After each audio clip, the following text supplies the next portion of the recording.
მაშასე ეს არის დღის ნიუსრუმი კიდევ ერთხელ მოგესალმებით და წარმოგიდგენთ ჩვენს პირველ სტუმარს ჭავჭავაძის ცენტრის ხელმძღვანელი ზაზა ბიბილაშვილია ჩვენთან ერთად გამარჯობა ზაზა და მადლობა სტუმრობისთვის. ბატონ ზაზა, ვიდრე საქართველოზე ვისაუბრებდეთ, აი დონალდ ტრამპმა მიიღო უკრაინისგან ის შეთანხმება, რაც ასე ძალიან უნდოდა და მოდით დავიწყოთ ამ საკითხით და გლობალური პოლიტიკით. თითქმის სამთვიანი მოლაპარაკებების შემდეგ აი ამერიკის შეერთებულ შტატებსა და უკრაინას შორის ხელი მოეწერა შეთანხმებას უკრაინის ბუნებრივ რესურსებზე წვდომის შესახებ, როგორც უკრაინული მხარე ამბობს.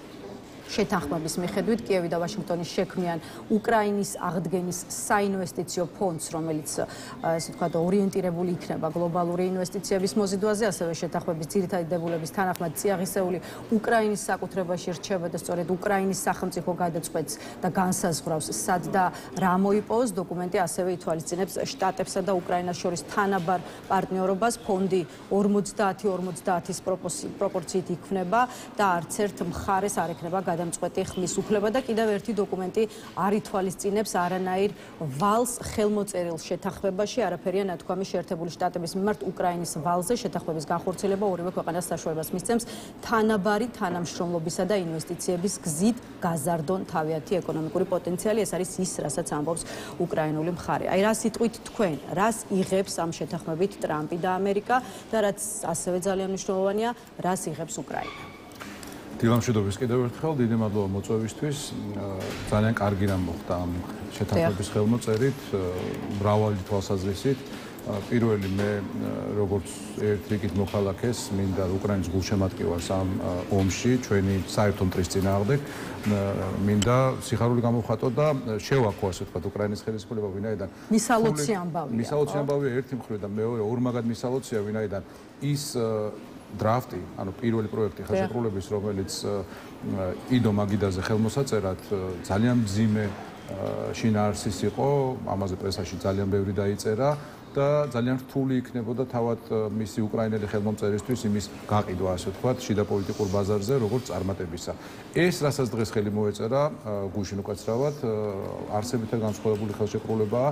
ეს არის ხელშეკრულება, რომელიც მართლაც პარიტეტს ითვალისწინებს, რომელიც მართლაც წარმატებაა უკრაინისთვის, როგორც თქვენ აღნიშნეთ, თუნდაც არანაირი აქამდე გაწეული დახმარება არ ითვლება როგორც უკრაინის ვალი, წიაღისეული უკრაინის საკუთრებაში რჩება და ასე შემდეგ. ანუ უკრაინამ მიიღო ძალიან მნიშვნელოვანი პოლიტიკური მხარდაჭერა ამ დოკუმენტის ხელმოწერით. თან ისე რომ ეროვნული ინტერესები დაცულია ამ ზუსტად ამას ვამბობ, ზუსტად ამას ვამბობ, მათ აი ამ რთულ ვითარებაშიც კი შეძლეს სრულად დაიცვეს ეროვნული ინტერესები.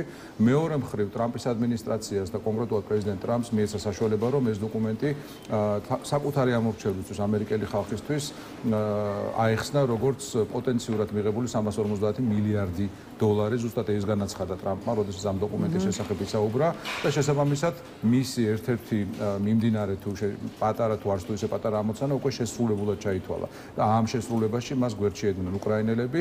კიდევ ერთხელ აი ამ ნაწილშიც ახლა ისე გამოდის, რომ ბურთი არის რუსეთის მოედანზე, ვინაიდან უკრაინისგან რა მოლოდინიც იყო, ეს მოლოდინი შესრულდა. აი რუსეთს რაც შეეხება, ხა დონალდ ტრამპი იმაზე აკეთებს აქცენტს, რა სარგებელიც ამ შეთანხმებიდან მიდის ამერიკის შეერთებული შტატების მისამართით, დავდეთ შეთანხმება, რომლის მიხედვითაც თეორიულად 350 მილიარდ დოლარზე ბევრად მეც მიიღებ თუ აცხადებს ტრამპი, თუმცა კიდევ უფრო მეც ამბობს ამერიკის შეერთებული შტატების ფინანსთა მინისტრი სკოტ ბესენტი, რომელიც მინერალების შესახებ შეთანხმების ხელმომწერია ამერიკული მხრიდან.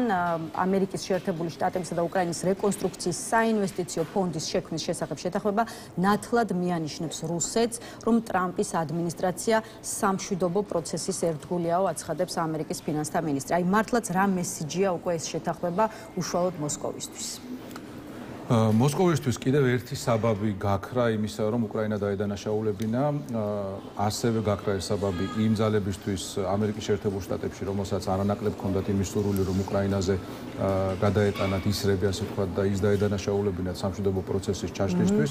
დღეს უკრაინამ გააკეთა ყველაფერი. პირველი ეს, მეორე რაც შეეხება უკვე ცეცხლის შეწყვეტის მოლაპარაკების ნაწილს, გახსოვთ ალბათ, რომ რამდენიმე დღის წინ პუტინმა თქვა, რომ მე 9 მაისს ვაპირებ 3 დღით შევწყვეტო ცეცხლიო და უკრაინასაც იგივეს მოუწოდებოდა. ამაზე ზელენსკიმ ძალიან სწორი პასუხი გასცა, მან თქვა, რომ ცეცხლის შეწყვეტა და ადამიანების სიცოცხლე რაღაც თარიღებზე არ უნდა იყოს მიმული, ხო? ცეცხლის შეწყვეტა და ადამიანების სიცოცხლის დაზოგვა თუ გვინდა, შეგვიძლია გავაკეთოთ და ვალდებულივად გავაკეთოთ ეს დღეს და უპირობოდ. ზუსტად აქ შედეს მოლაპარაკებები ჩიხში და შედის მოლაპარაკებები ჩიხში ზუსტად რუსეთის ბრალეულობით, ვინაიდან ზელენსკი ამბობს, რომ უპირობოდ უნდა შეწყდეს ცეცხლი და შემდგომ დაიწყოს მოლაპარაკებები, რაც მგონებ რომ საღიაზრია, ხო? ანუ შეუძლებელია სხვანაირად, ანუ ერთი მხრივ ომი მიდიოდეს და მეორე მხრივ რაღაცაზე ვლაპარაკობდეთ. თუ მოლაპარაკებები იწყება, ეს ნიშნავს, რომ ჩვენ მინიმუმ ერთმანეთს აღარ ვესვრით. ეს არის უკრაინის პოზიცია და ამას პასუხობს პუტინი იმით, რომ არა ბატონო, თურმე აი რაღაც როგორი გარყვნილია ყველანაირი გაგებით რუსული პოლიტიკური აზროვნება, რომ ამბობენ, რომ აი ეს პოზიცია, რომელიც ახლა ჩვენ გავახმოვანეთ, ხო, თურმე ყოფილა წინაპირობა. რომ აი უპირობო ცეცხლის შეწყვეტა მოლაპარაკებისთვის თურმე წინაპირობა არის და ჩვენ წინაპირობებზე კი არ ვლაპარაკობთ, ჩვენ ვსაუბრობთ იმაზეო, რომ ჯერ რაღაცები უნდა გადაწყდეს და მერე დავილაპარაკოთ და მერე შეწყდეს ცეცხლი. რუსეთისთვის ცეცხლის შეწყვეტა არის თავისთავადი ჯილდოა თითქოს ეუბნება, რომ აი შენ თუ რაღაცეებს დამithმობ, მაშინ შევწყვეტ შენი მოქალაქეების მკვლელობას, ხოცვას, შენი ტერიტორიის დაბომბვას და ასე შემდეგ. ეხლა ცოტა ირონიულად რომ ვთქვა, ამ თვალსაზრისით რუსეთის იმედი შეიძლება ყოველთვის ჰქონდეს, ვინაიდან არ არსებობს სოფლიო ისტორიაში მაგალითი, როდესაც რუსეთთან კეთილსინდისიერი მოლაპარაკებები შედგა და ამ მოლაპარაკებებს რუსეთმა პატივი სცა. რუსეთმა იცის მხოლოდ ძალისენა და ჩვენ და საბედნიეროდ ჩვენში ვგულისხმობ, ჩვენ აი დავასრულებ, აბა ჩვენში ვგულისხმობ მთელ ცივილიზებულ სამყაროს, მთელ დასავლურ დემოკრატიულ სამყაროს და ქართველი ხალხი მადლობა ღმერთს ჯერ კიდევ მყარად მოიაზრება აი ამ სამყაროს ნაწილად. შეუდარებლად დიდი რესურსი აქვს ყველა თვალსაზრისით, სამხედრო, ეკონომიკური, დემოგრაფიული, ენერგეტიკული, ვიდრე ეს აქვს რუსეთს. შესაბამისად, თუ ძალაზე მიდგა საკითხი და ძალაზე აუცილებლად მიდგება რაღაც ეტაპზე საკითხი, ხო, ვინაიდან სხვა ენა ვიმეორებ რუსეთს არ ესმის, უბრალოდ არასათანადო შეფარდებაა და თანასწორობა არის, უთანასწორო სურათია უბრალოდ მხარეთა შორის. ბოლო კითხვა უკრაინა-რუსეთის ომის კონტექსტში, სწორედ ცეცხლის შეწყვეტასთან მიმართებაში და შემდეგ უკვე სხვა თემებზეც გადავიდეთ.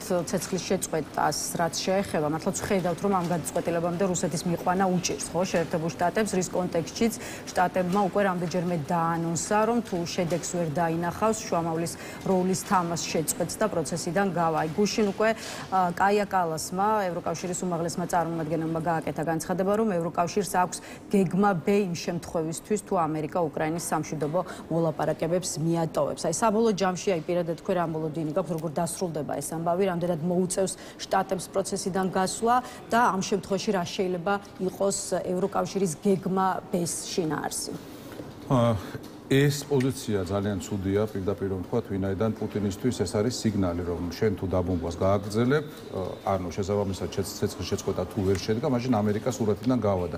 ზუსტად ეს არის რაც პუტინს სურს. შესაბამისად პუტინს მეტი არაფერი მოეთხოვება, გარდა იმისა, რომ ეს მიმდინარე რაღაც დაბალ ცეცხლზე ხანდახან უმატებს ხოლმე დაბომბვებს, მაგრამ დაბალ ცეცხლზე დაბომბვა გააგრძელოს უკრაინის.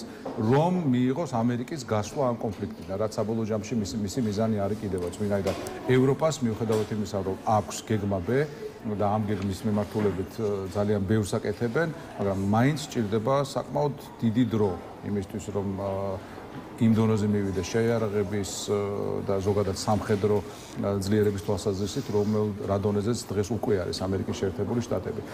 შეუძლებელია ამერიკას ეს არ ესმოდეს, შეუძლებელია იგივე მარკო რუბიოს არ ესმოდეს, რომ მოლაპარაკებებიდან ამერიკის გასვლა რეალურად უკრაინის შეტევებას ნიშნავს და მე მჯერა და იმედი მაქვს, რომ ეს არ მოხდება. არ მოხდება თუნდაც იმიტომ, რომ როგორც ჩვენ ხედავთ, ახლა ბევრი პოზიცია გამოთქმულა ტრამპის ადმინისტრაციასთან დაკავშირებით, მაგრამ ცუდი რაც არის, შეიძლება თქვას, კარგიც ის არის, ხო, ცუდი ის არის, რომ არათანმიმდევრულია ხშირად და კარგიც ის არის, რომ არათანმიმდევრულია, ვინაიდან ჩვენ გვრჩება იმის იმედის ფანჯარა, რომ ვიფიქროთ, რომ მიუხედავად იმისა, რომ ეს პოზიცია დაფიქსირდა, ეს პოზიცია შეიძლება ძალიან მალე შეიცვალოს. კერძოდ, მიუხედავად იმისა, რომ რუსეთის ცეცხლი არ შეწყვეტს და დანამდვილებით შეგვიძლია ვთქვათ, რომ არ შეწყვეტს, ამერიკა მაინც არ გავა ამ მოლაპარაკების ფარგლებში. კი ბატონო, გასაგებია გადმოვიდეთ, მოდით ახლა უკვე საქართველოში და საქართველოზე, რადგან ამერიკის შეერთებულ შტატებზე ვსაუბრობთ, ერთ კითხვას დაგესვავთ ახალი ადმინისტრაციის და ქართული ოცნების ურთიერთობის კონტექსტშიც, როგორც ვიცით, ცოტა ხნის წინ პირველი კონტაქტი შედგა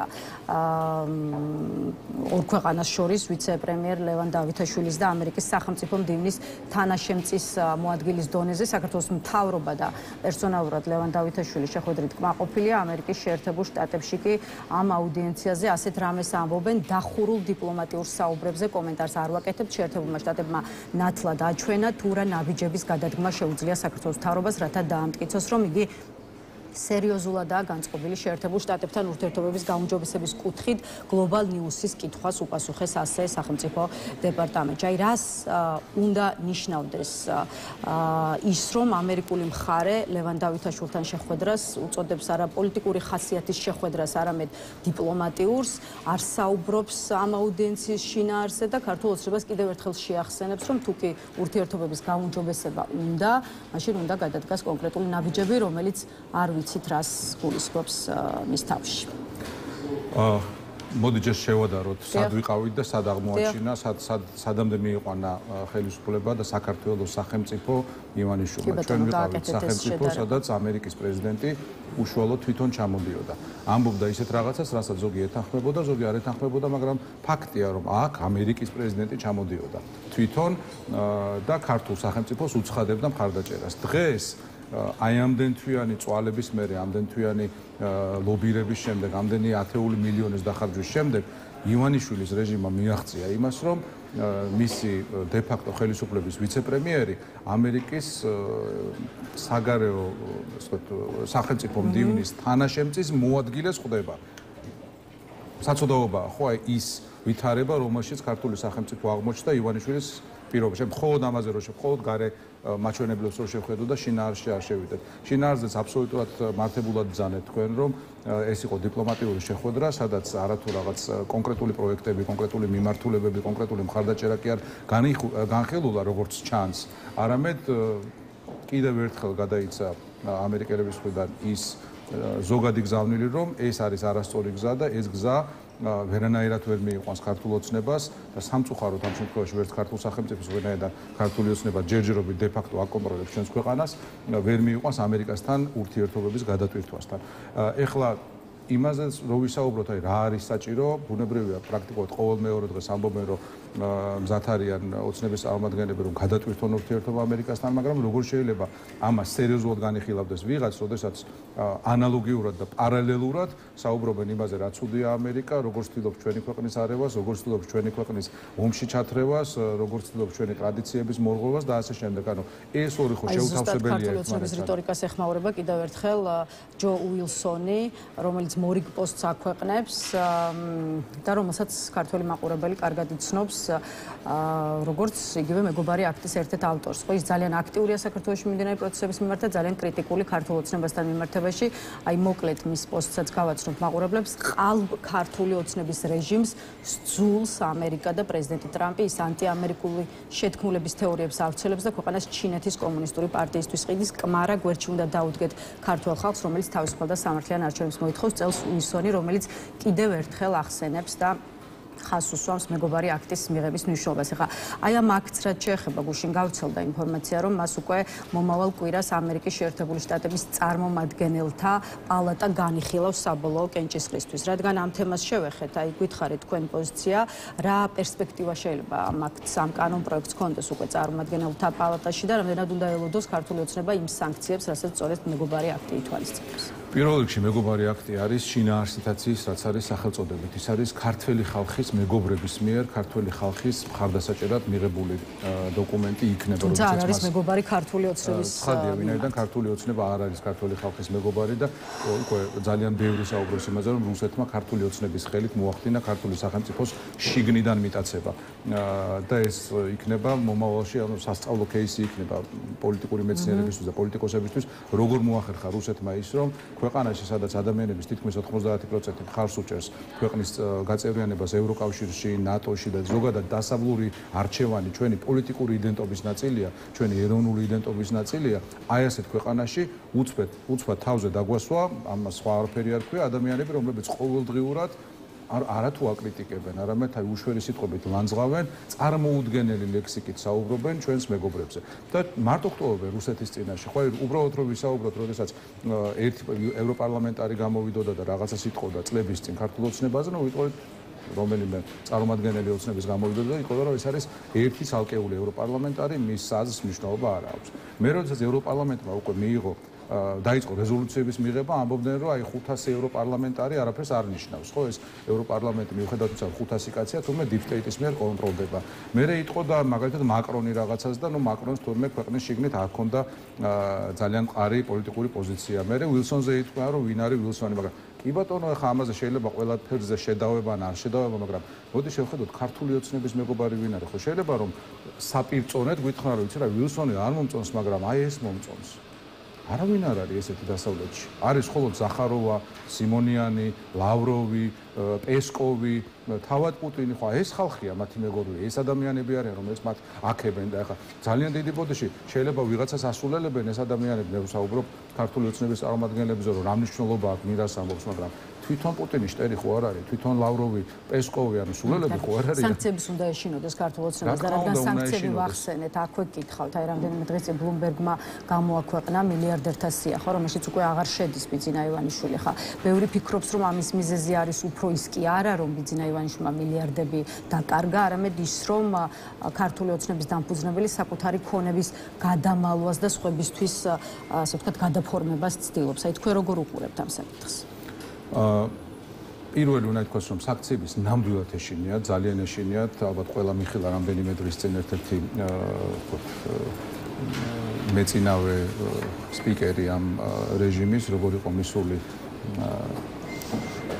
კიდობანში გადაცემა არის ასეთი და საუბრობდა ძალიან დეტალურად, რამდენად კივნეული არის აი მორიგი სანქციებისთვის, მორიგ სანქციებთან გამკლავება ჩვეულებრივი ჩინოვნიკებისთვის. შესაბამისად, კი, სანქციები მუშაობს, სანქციები ნამდვილად კივნეულია, სანქციებთან გამკლავება ძალიან რთულია რეჟიმის წარმომადგენლებისთვის და დამატებით სანქციები მათთვის იქნება ურთულესი რეალობა, რომელსაც მე არ მგონია რომ ისინი გაუმკლავდნენ. შესაბამისად, ძალიან დიდ დროს, რესურსს და ფინანსებს ხარჯავენ იმაში, რომ დამატებით სანქციების დაწესება არ მოხდეს, მაგრამ წარმოუდგენელია ეს როგორ უნდა განვითარდეს ეს სცენარი იმ რეალობაში, როდესაც ისინი არაფერს არ ცვლიან. ანუ სანქციების მიზეზები, რის გამოც სანქციები განიხილება ჩვენ მეგობარ სახელმწიფოებში, ქართული ოცნების მხრიდან არ იცვლება, ანუ არც რიტორიკა, არც პოლიტიკური დევნა, არც ის სასტიკე, რომელსაც ისინი ახორციელებენ ქართული ხალხის წინააღმდეგ და რაც თავარია, ქვეყნის მიტაცება, ანუ მათ რეალურად საქართველოს შემოატრიალეს და რაზეც ის გზა, რომელზეც 30-35 წელია ვდგავართ, ჩაკეტეს ის მიმართულება და მიატრიალეს ქვეყანა რუსეთისკენ. ესეთი რამ როგორ შეიძლება რომელიმე მეგობარმა დაუშვას, თუ მართლა ქართული ხალხის მეგობარია, ხო? შესაბამისად, ამ მიმართულებით მე იმედი მაქვს, რომ გაგრძელდება ჩვენი მეგობრების ძალისხმევა, თუმცა ცხადია ეს არ არის საკმარისი. მეორე მხრივ, რასაც ივანიშვილზე ამბობთ, სპეკულაცია იქნება ახლა ჩვენი მხრიდან იმაზე საუბარი მან გადააფორმა, დამალა, თუმცა ეს მას ეხება სინამდვილეში. ხო, არ ვიცით ჩვენ ეს, არ ვიცით, თუმცა მას ახლა 7 მილიარდი აქვს 4 თუ 3 საკმარისი აქვს იმისთვის, რომ ის ამოცანები შეასრულოს, რომელიც მას დასახული აქვს. ცხადია, მას ტკივა, ვინაიდან ანუ ეს არის ადამიანი, რომელიც კაპიკებსაც ითვლის და საკუთარი ცოლის ძმა დააჭერინა, თუ ნათესავი დააჭერინა, რაც მშენებლობისას მოპარული პატარა თანხის გამო გვახსოვს, ხო, წინა ხელისუფლების დროს, ანუ მისთვის ყველაფერი ფულია, 5 ლარიც ფულია, შეიძლება ამ 5 ლარი ჩაიხვიოს და ამის გამო ვიღაცა აითვალწუნოს. ცხადია, ამ ადამიანისთვის ძალიან მტკივნეულია ეს ყველაფერი, თუმცა მე არ მგონია, რომ ამ სანქციებმა თავისთავად მას ამ პოლიტიკური კურსიდან გადაახვევინოს ერთი მარტივი მიზეზის გამო. ივანიშვილი არ გახლავთ დამოუკიდებელი პოლიტიკოსი. ეს არ არის როგორც ორბანი. ორბანი იყო თავის დროზე რაღაც კონკრეტ ლიბერალური ლიბერალურ დემოკრატიული მიმართულების პოლიტიკოსი, რომელმაც 180 გრადუსით შეცვალა თავისი პოლიტიკური წამსი, ასე ვთქვათ, და გადაკეთდა და დღეს არის ისეთი, როგორცაც ხედავთ. მაგრამ მან ეს გადაწყვეტილება და ეს ტრანსფორმაცია თავად განიცადა თავისი დამოუკიდებელი კონკრეტული ამოცანებიდან გამომდინარე და ივანიშვილი არ გახავთ ასეთი. ივანიშვილის შემთხვევაში მივდივართ რასთან? ივანიშვილი თავიდან ბოლომდე არის ანუ რა თქმა უნდა რუსული ჰიბრიდული ძალა, როდესაც საუბრობენ რომ ივანიშვილი სხვანაირი იყო და შეიცვალა, ერთ რაღაცას გავიხსენებ, შეიძლება ჟურნალისტებისთვის უფრო თვალნათელი იყოს ამ თვალსაზრისით მასზე საუბარი. ეს არის ადამიანი, რომელიც თავიდანვე თქვა, რომ ჩემთვის დიახ, ასავალ-დასავალი გახლავთ სამაგალითო გაზეთი. ჩვენ თუ ამოვიღებთ ასავალ-დასავალის თელ ტირას ამ წლების განმავლობაში, რაც გამოდის, თქვენ თუ მანახებთ ერთ გაზეთს, რომელიც შეიძლება სამაგალითო იყოს ნებისმიერი პოლიტიკოსისთვის, რომელსაც უნდა რომ საქართველოს გახდეს ნატოს და ევროკავშირის წევრი, მაშინ ჩვენ შევწყვეტთ ამ თემაზე დისკუსიას. ანუ ის იმთავითვე იყო და დღესაც გახავთ არადამოკიდებული, არამედ რუსეთზე მიბმული პოლიტიკოსი. ბატონო, კიდევ რამდენიმე საკითხზე მინდა მოვასწრო კითხვის დასმა ვიდრე დაგემშვიდობებით. ერთ-ერთი კი არის ევროპის სახალხო პარტია, რომელმაც გუშინ საქართველოს საკითხზე რეზოლუცია მიიღო მცირე მონარიტი რეზოლუციიდან. IPP გმობს ქართული ოცნების ქმედებებს, ავტორიტარიზმში მის მიმდინარე ვარდნას და რუსული ორბიტისკენ დინებას, მოითხოვს ყველა პოლიტიკური პატიმრის დაუყოვნებლივ და უპირობო გათავისუფლებას, ასევე მოუწოდებს ქართულ ოცნებას დაუყოვნებლივ შეწყვიტოს ყველა რეპრესიული კანონმდებლობის გამოყენება და დაასრულოს საკუთარი მოქალაქეების წინააღმდეგ ტერორი, ისე როგორც მოუწოდებს მმართველ პარტიას დანიშნოს კონკრეტული ვადა ახალი თავისუფალი სამართლიანი და კონკურენტული საპარლამენტო არჩევნების ჩასატარებლად, რომელშიც სახელმწიფო ინსტიტუტები, მათ შორის ცენტრალური საარჩევნო კომისია, პოლიტიკური ჩარევის გარეშე იფუნქციონირებენ და არა სახელმწიფოს მიტაცების მდგომარეობაში. ხა საზოგადოებამ იცის, როგორ აფასებს ქართული ოცნება და თქვენც ისაუბრეთ ამაზე. სხვილი ევროპული ინსტიტუტების და ორგანიზაციების მიერ მიღებულ რეზოლუციებსაც კი, ხო? შესაბამისად, მარტივი გამოსაცნობი ახლა რა რეაქცია შეიძლება ქონდეს მმართველ პარტიას IPP-ის მიერ მიღებულ დოკუმენტზე. თუმცა, აი თავი რომ დავანებოთ ქართული ოცნების რეაქციას, რა წონა და ძალა შეიძლება ქონდეს ევროპის სახალხო პარტიის მიერ დამტკიცებულ რეზოლუციას. ჯერ ის გავიმეოროთ კიდევ ერთხელ რაც თქვენ ბრძანეთ, ანუ იტყვიან რომ IPP-ია ეს არის ევროპელი ნაციონალები, კოლექტიური ნაციონალური მოძრაობა. წლების განმავლობაში ამაზე ამბობდნენ, რომ აი ჩვენი პარტნიორები არიან ევროპელი სოციალისტები, მაგრამ შევახსენოთ ტელემაყურებელს, რომ ევროპელი სოციალისტების ოჯახიდან პრაქტიკულად პანჩურით გამოაგდეს და თქვენს რომ თქვენი ადგილი, აი ესეთი არაცივილიზებული ველური პოლიტიკური ძალის ადგილი ჩვენს წიაღში არ არის, ანუ მათივე ოჯახიდან, პოლიტიკური ოჯახიდან გამოაგდეს რამდენიმე წლის წინ, მათ შემდეგ უპასუხეს იმით, რომ თქვენს რომ არა ჩვენ პირველი გადავწყვიტეთ წასვლაო. ანალოგიური ვითარება არის ევროსაბჭოს საპარლამენტო ასამბლეაში. სამწუხაროდ, აქაც უნდა ითქვას, რომ ქართული ოცნება არა მხოლოდ წინა 9 წლის დანატოვარს ანადგურებს, არამედ შევარნაძის დროინდელი მიღწევების განადგურებასაც კი ეწევა, ვინაიდან ზუსტად მაშინ მოხდა 99 წელს მოხდა საქართველოს ევროსაბჭოში გაწევრიანება, ზუსტად მაშინ ითქვა ზურაბ ჟვანიას ცნობილი სიტყვები მე ვარ ქართველი მასშტაბ და მე ევროპელი. აი ამ ყველაფერს ასრულებენ პოლიტიკურად არ შეიძლება ალბათ ვივარაუდოთ რომ მათ ეს უნდათ ხო დავალებას ასრულებენ რუსულ დავალებას. ხა რაც შეეხება რა წონა აქვს სამწუხაროდ უნდა ითქვას პოლიტიკური განაცხადია და კონკრეტულ გადაწყვეტილებებში უშუალოდ პირდაპირ და დაუყოვნებლივ ვერ ითარგმნება, მაგრამ ევროპის პოლიტიკური სტრუქტურები ისე მუშაობს რომ გროვდება განწყობები ითარგმნება მერე რეზოლუციები ითარგმნება კონკრეტული ministrების თუ პოლიტიკოსების ქმედებებში და საბოლოო ჯამში ყალიბდება ერთიანი პოზიცია სახელმწიფოსთან დაკავშირებით. ვიმეორებ, ეს ის შემთხვევა არის, როდესაც ძალიან ცალსახად და ერთმნიშვნელოვნად იმიჯნება ერთმანეთისგან სახელმწიფო, რომელსაც დაეპატრონა რუსეთი და ქართველი ხალხი, რომლის 80-90%, როგორც თქვით, უნდა ევროპის წევრობა. ეს არის კიდევ ერთხელ ვთქვა, ჩვენი ისტორიული არჩევანია. ჩვენ ისტორიას ასე ვასწავლით სკოლებში, ხო? ფარტაძის და აიეტის დისკუსია გვახსოვს მე-6 საუკუნის ეგრისში. ზუსტად ეს იყო დისკუსია, დასავლეთი თუ აღმოსავლეთი. და მაშინაც კი რა არის იმ დებატების დედააზრი? დებატების დედააზრი ისაა, რომ დასავლეთი შეიძლება ცუდი იყოს კონკრეტულ ვითარებას, შეიძლება მას არ გამოეჩინა ისეთ ტიპის აქციები, რომელიც ჩვენ გვსურს, მაგრამ სხვა არჩევანი ჩვენ არ გვაგვაჩნია. ასე ვასწავლით ჩვენს ისტორიას, ხო? და აი ამ ისტორიის, აი ამ პოლიტიკური დნმ-ის შეცვლა სურს დღეს ქართულ ოცნებას, მაგრამ მე ღრმად ვარ დარწმუნებული, რომ ამას ვერ შეცვლის, ვინაიდან შეუძლებელია აი ესეთმა პატარა მართლა ხუნტა ერქმის, ამას სხვა აღარაფერი აღარ ქვია, თავს მოახვიოს ხალხს ძალისმიერად ის არჩევანი, რომელიც ხალხს არ აქვს, არ გაუკეთებია. ბატონზაზა, ბოლოსკენ გავდივართ და ბოლოს უკვე კიდევ ერთ პრობლემურ საკითხზე მინდა გითხოთ, რუსეთსა და ოკუპირებულ აფხაზეთს შორის იწყება დღეს რეგულარული ფრენები და ვისარგებლებ შემთხვევით და სოხუმის აეროპორტზეც კითხავთ ამ კონტექსტში. აი აფხაზეთის ავტონომიური რესპუბლიკის უმაღლესი საბჭოს თავმჯდომარე ჯემალ გამახარია ფიქრობს, რომ სოხუმის აეროპორტი ეს არის წმინდა რუსული აეროპორტი, რომელიც ნატოსა და ევროკავშირის წინააღმდეგ იქნება მიმართული. საქართველოს საწინააღმდეგოდ სავსებით საკმარისია ის, რაც არის გუდაუთაში ბომბორას აეროპორტიო, ამბობს გამახარია. შესაბამისად, აი რა გათვლა აქვს რუსეთს, როცა საქმე ეხება სოხუმის აეროპორტს და პირდაპირ ფრენების აღდგენას, გარდა იმისა, რომ თქვათ ეს არის ანექსიის პოლიტიკის შემადგენელი ნაწილი. ეს კითხვა ჯერ ჩვენ თავს უნდა დაუსვათ. სოხუმის აეროპორტი დაიხურა შევარნაძის დროს 94 წელს. დიახ. შევარნაძის დანარჩენი მმართველობის დროს არ გახსნილა, სააკაშვილის მმართველობის დროს არ გახსნილა და ოცნება მიაღწია იმას, რომ რუსეთმა სოხუმის აეროპორტი გახსნა.